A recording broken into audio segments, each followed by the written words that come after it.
Hey guys, welcome back to my YouTube channel. So we skipped forward to my birthday, which is gonna happen tomorrow, September 28th, right?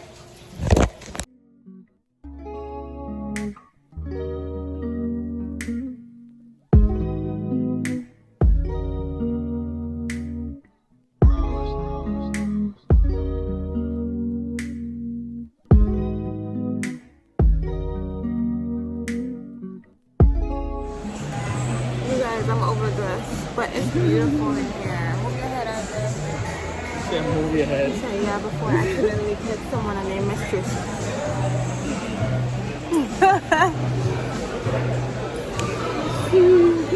I'm always dancing to copyright music. Y'all forgive my forehead, but at this moment, I feel real good. Like I'm grown. I'm grown.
Because I just came home from work, or 20 minutes ago. I just haven't left.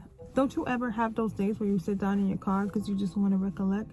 And I ain't got no kids, but I definitely have dogs, and they almost the same. So I need some me time, and I'm gonna do that in this car. It's really hot though, but I'll be fine. Anyways, I'm here today to do a life update. Yes.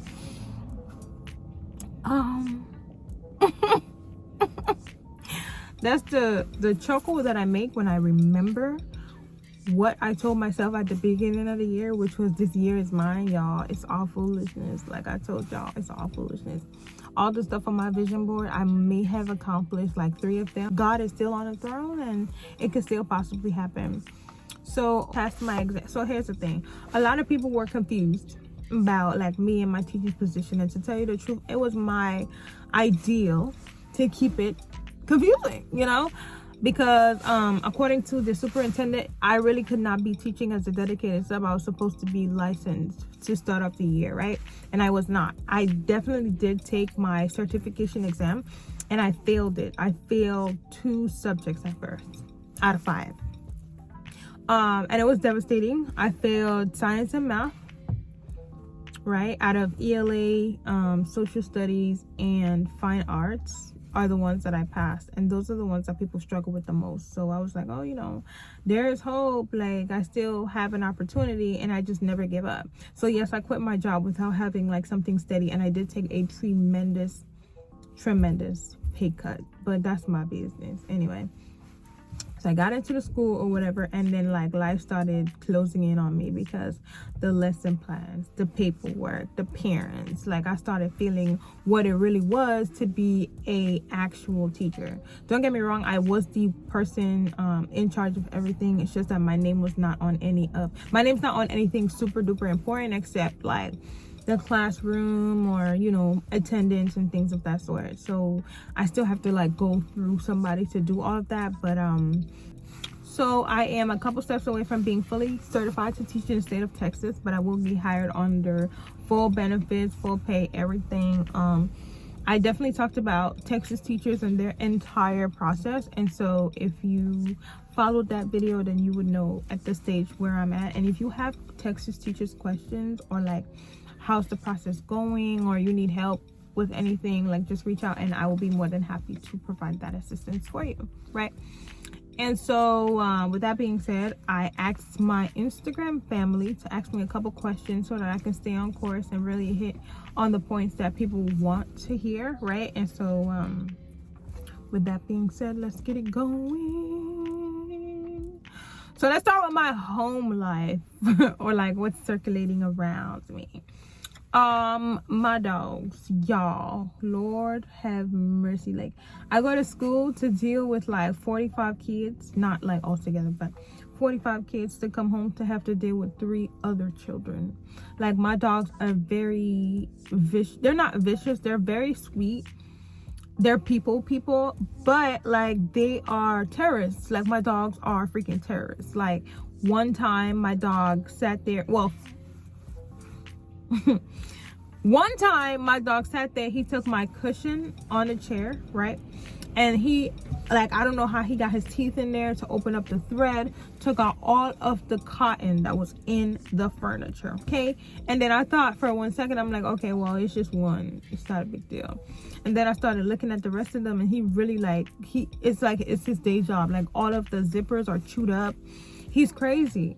Then I have another dog, like, his teeth be fiending when it comes to wood, and so he bit up all of the corners of my house, legit. Like, all of the window sills are all chewed up. A lot of the bases in my house are all chewed up. And I have like a chair set in my dining room. I think you guys have seen it before. That boy chewed up the legs. Literally, the chair is holding on by this, okay? And then they just like are so dirty. They have no manners. Like, they're just mad rude. They're always barking. The other day, like, one of my dogs chewed through my neighbor's fence, and he literally like spent the whole day over there, y'all. Like, the entire day. And then Duke, so it's Max and Duke I'm talking about. Coco would never. Oh, he's sent by God. He's an angel. But Duke chewed through the wood in my neighbor's fence. Spent the day over there with the neighbor's dogs. They left me a note and everything, like, oh, you know, we have him, he's getting along well with our dogs, blah blah. I'm like, okay, like, what the hell are you doing over there, my man? It's like, I provide the best life for you. How could you possibly want to leave this to experience something else? And it's human nature. Like, I learned a lesson in my dogs. It doesn't matter how good your home life is, or it doesn't matter how people go out of their way to try to make you comfortable and how accommodating they are. Like, if you're not happy, you just gonna try to find, you know, happiness elsewhere. Or sometimes it don't even be that you're not happy, because I'm pretty sure Duke loves his home environment. It's just like something new, you know, like ears up, senses heightened, heart pumping really fast. So I guess he just wanted to experience something, and so that's what he chose to do. And so I decided that I was gonna lock them out of the living room so they don't stay there anymore, except for Coco, because, you know, for some reason Max thinks he's the alpha dog now. And I keep them inside most of the time. When they have to use the restroom, I put them out on a leash. I have to walk my dogs in the backyard, y'all, because originally I don't walk them. Like, around the neighborhood, I don't walk them, and maybe that's the reason why they feel like they have to escape. So I don't know. Graduate school.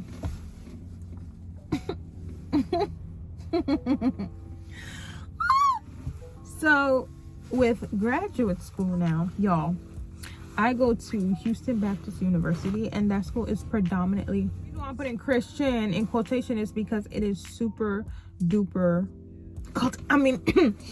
it's just very whitewashed. Why do I keep sneezing? Y'all, Christianity for black folks and Christianity for white folks are completely different. And let me tell you how I learned that standard, like, second day, okay? And I was like, no, it's impossible, because, you know, we all have the same book. Even though it's written in different translations, they pretty much say the same saying. And so with that being said, you know, if you want to argue, we can do that, okay? Like, everything ain't gonna be Romans 8:28. Everything ain't gonna be Proverbs. Everything ain't gonna be Psalms. You know what I'm saying? Sometimes it's gonna be Revelation. Sometimes it's gonna be train up the child in the way that they're supposed to grow so they won't depart from it. That's the argument.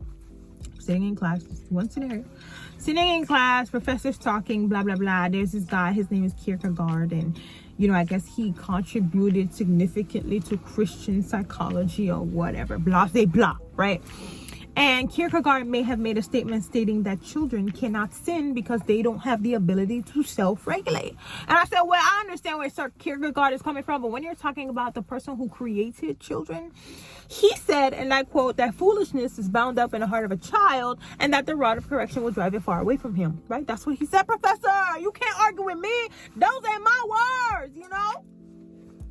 So he's saying, you know, this, that, the third, I don't believe, you know, children, yes, they lie, but to what standard? You know, a 2-year-old lying or a 4-year-old lying compared to a 20-year-old lying is different. I'm like, yes, but the Bible also says sin is sin. And so I raised my hand all eloquently and waiting for him to take my response or whatever. And he called on me because he knows me and I actually do participate in lessons all the time. And I said, well, the Bible says foolishness is bound up in the heart of a child. What would you define this foolishness as?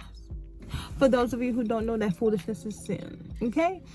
And so he was just like, oh, you know, I understand, but we have to take it into context, you know? Like, no, and I'm going to have the last word on this. And, yeah, I'm going to say I agree with Kierkegaard, and that's it. And you know how many times that he does that? Like, he does that a lot. So whatever us say in the classroom, he kind of just glances over.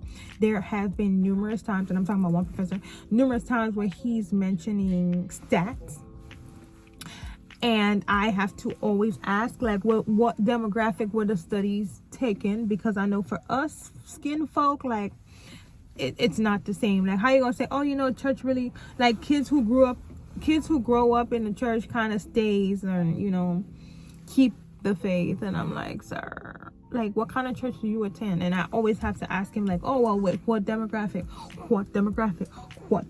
Oh, what do you mean by demographic? What color?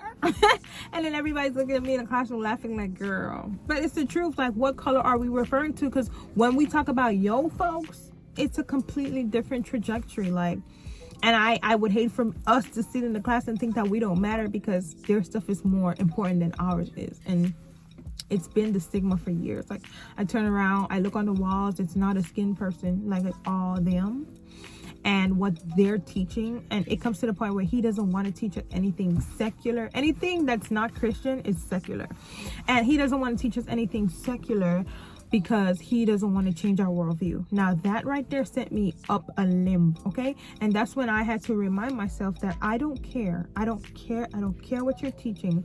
As long as the state of Texas recognizes me as an LPC, you would have done your job. And so will I, you know, because I will be where I gotta be, and it will be thanks to the university in a way. And so he does not want to talk about, he don't want to talk about freaking secular stuff. You will not hear about Freud. You will not hear about Carl Rogers. You will not hear about Carl Jung. You will not hear about Skinner. You do hear about Vygotsky because it's very like educational, but like vaguely. The textbooks that they assign is all written in opinion, and it's talking contrary to what was already established. Like, their view of things is to take over. Like, oh, Christianity is gonna take over, and then God tells you, like, bro, I'm not coming back to start a new religion. Like, I'm coming to save the lost souls. So why would you think you have to capture every, like, they lost me when they're talking about capture yoga for the Lord. And I don't knock you if you're Christian and you practice yoga, that's good for you. However, if something is associated with worship to another deity, I wouldn't, like, I mean, you can't say, oh, well, I'm gonna do witchcraft in the name of Jesus. That does not work. It doesn't work. It's like, it's culture's class. It's like, it don't make no sense. It's like, I don't even know what it's like, but it's just like, it's not right. I know that, you know, talking about capturing yoga for the Lord and capturing this for the Lord. And we have to be careful because we don't want to form a ghetto. like a Christian ghetto, and I was very uncomfortable with that word because I'm like, y'all use that word in a very derogatory term. However, what he really meant was that that we have to be careful when we start to build, as Christians, because what's going to happen is that we're going to think that we need to stick to ourselves because everybody else is wrong and we're right. And it's not that, and that's not what Christianity is. Like, he doesn't even believe in the, not imposing your personal values or beliefs on other people. Like, they are trying to make us come into the world being radical Christians. And by Christians, I mean their kind of Christianity, not the Christian that Jesus walked on earth to show us how to live. Like, this girl was saying in class, like, opening the door for someone or even smiling at them could in their hearts make Jesus more like, known than you opening your mouth and say, oh, well, and by the way, I'm a Christian. And he's just like, well, what's the difference? Why don't you just say you're a Christian? And I'm like, you don't understand. Like, in our culture, saying that you're a Christian brings up the stigma that you are judgy, like you're judgmental, and I don't want to do anything with you past this point because you're a Christian. You understand? Like, it has a negative connotation to the word Christian. However, if you come in and you sit in my clinic and I am administering therapy to you, and I do not tell you that I'm a Christian, but I show you as in being who God is, that's a better approach. And he says, no, we have to immediately. And if the person who we're speaking to, who needs counseling, does not agree that we're a Christian, then hit the road, Jack, and don't you come back no more, no more, no more, no more. And you know what I did? I said, and what you said? Because why? If it's my ministry or my calling to be a counselor, I don't believe that Jesus will want me to turn away anybody, because when he came on earth, he didn't turn away nobody. He went to Jairus' house. He spoke to Lazarus. He spoke to, what's that man name who climbed up the sycamore tree?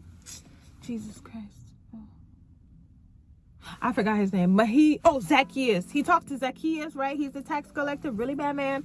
And all those people that Jesus saved, like you're talking about the lady with the issue of blood. Remember how period were seen back in those days. Like, Jesus never turned away people. So why the hell would I turn away folks? What kind of message would I be sending to the world? What kind of fulfilling of purpose would I be doing if I turn people away with telling them that I'm a Christian off the bat? But then again, when you think about it, there is a lot of pros and a lot of cons, but this is my story and I'm gonna stick to it. So that's one part of it. And it's just the people there. Like, if you are watching this video and you were part of my group project and I never told you how I really felt, I just want you to know that I'm sorry, and I hope that you see this when we don't see each other anymore, right? Anyways, we had a group project too, and it was 4 of us who were like pursuing the same licensure. And you know me, like, I put my all in all. And so I wrote my group, and we were all gonna get our work done because that was the plan. That's what you do. You're in grad school. You're responsible for the work, the material, right? And so this one person did not chime in. We were like writing her in the group chat. She did not respond, y'all. The day of, her auntie died, and she was taking a call, and she didn't even do her part. And the day that she was supposed to do her part, all she did was slap a graph on the paper. Mind you, this is supposed to be an APA 7th paper. An APA 7th paper means that there is a specific format that you need to study and adhere to. Otherwise, the points taken off will be so mighty, you won't even have a chance, okay? And the professor, he's very, like, scrutinous, so he's looking for everything. The girl slapped on, like, I don't know, child. She said it was her original thought, but slapped on one whole piece of information in italics, a whole paragraph in italics, 3 sentences of original thought. And we're like, bro, like, that's not gonna fly. Like, what? And I had stress. I'm like, my grade's very important. I need everybody to take it serious. And she don't care. She came in, we're like fighting to put everything together. It's like 4:20 at this point. I'm over here like trying to get stuff out my head, bouncing it off my group so we can try to word it properly and get some more word count or cover all of what we're supposed to be covering. And she just was walking in and out. Let me just say, like, at the end of the project, we all put our names next to whatever part we helped her in, and there is no part on her paper that says just her last name. And now she's talking about, oh, well, I think it'll be better if I just drop the class. I'm like, sis, if you really wanted to do that, you should have been did that. Like, you should have been told us so we could do our own paper. Because now, like, you know, anyways, that's that. It's over with. The school, I mean, I don't know. I don't know, because a lot of the time I feel like I said, I'm in a cult. But as long as the state of Texas recognizes me as an LPC, I am okay. Okay. So let's go to my job now. Let me just say, quitting Walgreens was the best thing I ever did in my entire life. Okay, like, I couldn't do it. Not another second, not another moment, not another hour. I just nope. Because the favoritism. I'm sorry, I'm covering. The favoritism in that place, yeah.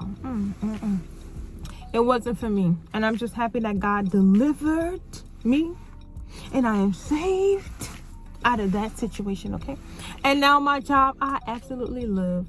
I'm not gonna sit here and lie to you though and say that I love kids and that's the reason why I'm a teacher. I just know that God has something in me that he wants to transfer through them. Okay, and at first I was just kind of like, me? Why me? I don't even know how to talk properly. Like, what if I teach the kids the wrong thing? What if I, mess up along the way? What if I get in some ethical dilemma? I don't know. I can't. Why me, Lord? And I'm waiting on the answer. But so far, so good, I guess. I started off teaching dual language 2nd grade. That's English and Spanish. But I was not certified in that area, and so I couldn't stay in that area, and so they moved me. Well, actually, they moved around a lot of people, and I got moved to 2nd grade ELA or RLA, Reading Language Arts. So that's what I teach now, and I absolutely love it. I won't say that every day is peaches and cream or rainbows and sparkles or stickers and candy. No, stickers and candy, that's what it is. But the hardest part for me is classroom management, because I think, like, kids, they're 2nd graders, like, COVID happened, a lot of them were not in the school setting, and so they think they have a lot to talk about, and by speaking, it doesn't involve class content. It actually only involves, like, their personal lives or TikTok or something of that sort. And I be having to get on them. Real hard. Like, no, sweetie, like, this is not what school is for. And at the end of the day, I have to make sure that I bring you up to benchmark. And, it's really hard because I have to pound it and pound it and pound it and pound it and pound it and pound it, to the point where I was like, y'all making me not want to have kids. And then they were like, no, Miss Williams, you're a good person, so your kids are going to be really good. And I'm like, so you get it. Like, you understand, but you do it anyway. But it's okay. And of course, like, when it comes to loving a student, I feel like I love them all. But I mean, it's just like a parent. Like, you have that one kid who's doing really well, and then you have that other kid who has potential but just doesn't want to do the work. Who are you going to gravitate more towards? So on the kids that I know can do the work and do the work, but they can still be, like, pushed a little bit more, I'm harder on them. So I don't show, I show love, a lot of love to friends who are improving. So friends who I have to hold their hand at the beginning of the year, and then now they're showing a little bit of independence. Those are the friends that I recognize the most. They're the ones that I always open up the treasure box for. And there's just one student, like, she's so like special to me. Like, she reminds me everything of myself. Like, she's super bossy, super assertive. She's a leader. She knows all of her work. You don't have to get on her about work, but you do have to get on her about like taking on too much of a responsibility in the room. Like, I be having to remind them, like, oh, hello, I'm the third person in the room. I'm the one who makes the decision. I'm the boss of you.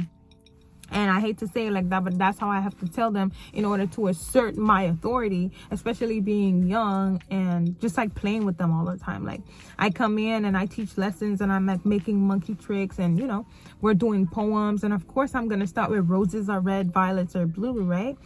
And I give them an opportunity to create their rhymes. And when it was my turn, though, I was like, oh, roses are red, violets are blue. The only time I'm happy is when I'm with you. And they're like, oh, Miss Williams. And they love me. The kids respond to me very well. But when it comes to their behavior, like in the hallway and stuff, the principal would be definitely having to get on me. But it ain't me. Like, it's just them. Like, I don't know what to say. It's them. So classroom management is definitely the hardest part. And when it comes to loving them, across the board, with the exception of the person that I call mini-me and other students, but they're all very sweet and they all have like really big hearts, but they just don't listen. Like, they don't listen, and that's my issue with them. And of course other things, but I mean, now that I'm hired by the school, I don't want them to fire me if they find this video. So I'm gonna keep it very short and brief and keep together. You know, I never really talk about stuff till I'm out of it or till I'm completely in it. And I'm just here to say, like, yeah, you know, I'm holding on. Okay, so if you've gotten this far in the video, as you can see, the sun is going down and it's getting a little cloudy in here, so I may have to get out the car. And the light in my house is just, it's not bad, it's just I don't want to film in there. But if you're watching this video and you came this far, I just want you to know, like, don't give up on life. Don't give up on your dreams. Do not give up on your goals. You are going to get there. I promise you. You are going to have to go through a little bit of hurdles, though. And just keep praying and write down the prayer that you say, just so that when you do, or when you are living in what you've prayed for, you would know, and that you would check it off, and that will give you hope to hold on for future breakthroughs. You understand what I'm saying? Like, God has you in the palm of his hands, and he will never leave you nor forsake you. He did not bring you this far to abandon you, okay?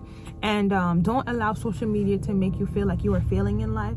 It is very selfish of others to sit there and be like, oh, your life is fake, blah blah blah, you only post the happy times. And I'm like, you want me to post the sad times? Like, you have to remember, social media is a reality that we create for ourselves. Like, my page is my safe space, your page is your safe space.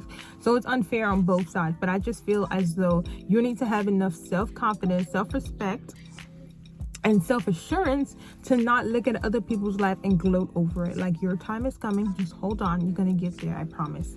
With that being said, I love you, and I'll see you in my next video. Bye bye.